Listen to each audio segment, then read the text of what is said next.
پھر دوسری اہم چیز جس کی طرف میں اپنے آپ کو متوجہ کر رہا ہوں وہ یہ کہ اللہ اور اس کے رسول نے اسلام نے قیامت تک کی امت مسلمہ کے لیے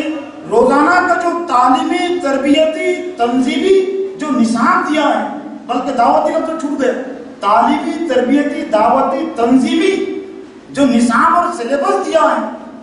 تو اس کی طرف سے بے توجہی، اور وہ ہے اذان اور نماز کی صورت میں۔ یہ اذان اور نماز یہ صرف ہماری عبادت کا حصہ نہیں ہے، یہ روزانہ کی تعلیم اور تربیت اور دعوت کا اور تنظیم کا روزانہ کا حصہ اور عمل ہے۔ بات چل رہی تھی اسلام میں مساجد کا کردار یا مسلم معاشرے میں مساجد کا کردار، لیکن یہ مساجد ہماری اپنے کردار سے جو محروم ہوئی ہے وہ یوں ہی نہیں ہوئی ہے۔ ہم نے اذان کی تفہیم نہیں کرائی، ہم نے نماز کی تفہیم نہیں کرائی۔ اگر ہم اذان کی تفہیم کرا دیتے، یعنی سمجھا دیتے، سمجھ لیتے اور سمجھا دیتے، نماز کو سمجھ لیتے، نماز کو سمجھا دیتے، جو روزانہ کا اللہ اور اس کے رسول کی طرف سے 5 وقت کا اجتماع ہے، 5 وقت کا تعلیمی تربیتی دعوتی اور تنظیمی اجتماع، لیکن ابھی ہم نے جو اس کو روزانہ کے تعلیمی تربیتی اور دعوتی نصاب اور سلیبس کے طور پر قبول ہی نہیں کیا، جو اللہ اس کے رسول نے پیش کیا، اسلام نے پیش کیا۔ اذان کے تعلق سے 2 بڑی غلط فہمیاں ہیں، غیروں کو تو اور بھی بہت ساری ہو سکتی ہے، لیکن ہم نے 2 غلط فہمیاں، اور میں بھی خود ایک عمر تک وہ 2 غلط فہمی مبتلا تھا،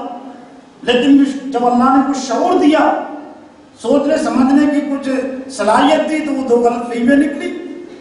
پہلی غلط فہمی ہے کہ اذان صرف نماز کے بلاوے کی اطلاع ہے، نماز کی طرف بلانے کے لیے۔ دوسری غلط فہمی کہ اذان کا تعلق صرف مؤذنین سے ہے، امت سے اس کا کیا تعلق؟ لیکن جب میری نظر پڑی اور شعور کے ساتھ میں نے نظر ڈالا، اللہم رب ھذی الدعوۃ التامہ والصلاۃ القائمہ آتی محمد الوسیلۃ والفضیلہ وابعثہ مقام محمود الذی وعدتہ انک لا تخلف الميعاد۔ اے اللہ اس مکمل دعوت کے رب، اس کی یہ دعا اللہ صلی اللہ علیہ وسلم سے منقول ہے نا، یہ دعا دعوت تامہ اس کو قرار دیا گیا اذان کو۔ اللہم رب ھذی الدعوۃ التامہ، اے اللہ اس مکمل دعوت کے رب، لیکن مکمل دعوت کی حیثیت سے ہم نے اپنی امت نے کہاں اس کو قبول کیا، اور کہاں ہم نے غیروں کے سامنے مکمل دعوت کی حیثیت سے اس کو پیش کیا۔ وہ تمام کلمات اس میں شامل ہے جو ایک مسلمان ہونے کے لیے ضروری ہے۔ لا الہ الا اللہ محمد رسول اللہ پڑھنے سے ایک غیر مسلم مسلمان ہو جاتا ہے۔ اشہد ان لا الہ الا اللہ، اشہد ان محمد رسول اللہ کا اقرار کرنے سے ایک کافر غیر مسلم مسلمان ہو جاتا ہے۔ اور اذان نماز کے بلانے کا صرف ایک ہی کلمہ ہے جو 2 مرتبہ دہرایا جاتا ہے، حی علی الصلاۃ، حی علی الصلاۃ۔ باقی جتنے کلمات ہیں وہ اسلام کی عظیم اور مکمل دعوت پر مشتمل ہے۔ اور دوسری غلط فہمی جو نکل جاتی ہے اذان ہی کے مسئلے کو اگر ہم غور سے سنیں، اذان کا جواب دینا بھی واجب ہے، اذان کا جواب دینا واجب ہے۔ وہی کلمات جو مؤذن دوہرا رہا ہے مسجد کے مائک سے، تو پورے محلے والوں کو یہاں تک کہ خواتین کو بھی دہرانا ہے، تو پھر اب وہ مسجد کے کلمات کہاں رہے، وہ مؤذن کے کلمات کہاں رہے؟ وہ تو دوران اذان وہی حالت ہوئی پوری بستی کی، پورے محلے والوں کی، جو ایک حالت ہوتی ہے ایک مکتب میں، مدرسے میں ایک استاد کی اور طالب علم کی شاگردی کی، کہ استاد کہتا ہے بچے پڑھو اللہ اکبر، اور اس کے جواب میں پڑھتے بچے اللہ اکبر۔ استاد پڑھاتا ہے بچے پڑھو اشہد ان لا الہ الا اللہ، اور اس کے جواب میں بچے پڑھتے اشہد ان لا الہ الا اللہ۔ بچے پڑھو اشہد ان محمد رسول اللہ، اور اس کے جواب میں بچے پڑھتے اشہد ان محمد رسول اللہ۔ تو ایک استاد اور طالب علم کی حیثیت ہو گئی، دن میں سے 5 مرتبہ، اور کیا کہ یہ کلمات صرف ورد کے ہیں، یہ دعوت کے کلمات ہیں، یہ تعلیم و تربیت کے کلمات ہیں، یہ نظام اسلام کے نظام زندگی سے جوڑنے کے کلمات ہیں۔ اللہ اکبر 15 مرتبہ یہ اذان کے کلمات ہیں،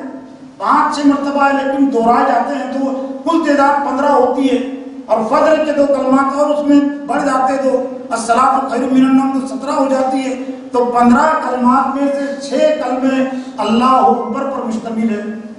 وہ اللہ اکبر پر مشتمل کیوں ہے؟ اللہ اتنی تعداد میں زیادہ علم رکھی گئی جس طرح سے اللہ تعالیٰ نے کوئی چیز عبث اور بیکار پیدا نہیں کی، اسی طرح سے اللہ تعالیٰ نے کوئی بھی حکم ضرورت سے زائد عبث اور بیکار نہیں دیا۔ اللہ اکبر کی ضرورت نظام اسلامی نظام زندگی میں، دینی نظام زندگی میں سب سے زیادہ ضرورت، سب سے زیادہ ضروری ہے،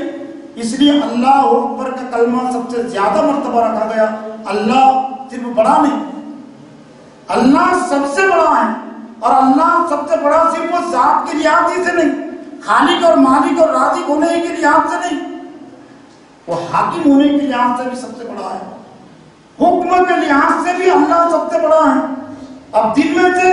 اگر ہم اذانیں کو شامل کریں تو 30 مرتبہ، ایک اذان میں 6 مرتبہ اللہ اکبر کی تعلیم اور تلقین کہ اللہ کا حکم سب سے بڑا ہے۔ پھر احتساب لے محسن اپنا،